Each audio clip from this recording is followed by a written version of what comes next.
Hi friends, this video shows how to force stop an app. Go to settings. Select settings icon from top right corner. Go down, select apps.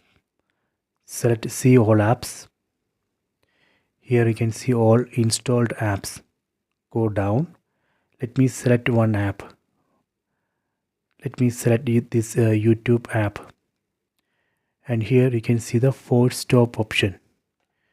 Let me force stop. Select force stop. Select OK. Done.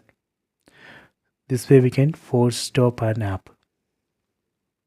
After that, if you want to open, you can open from here, or you can go to home screen. Then you can open from this apps tab.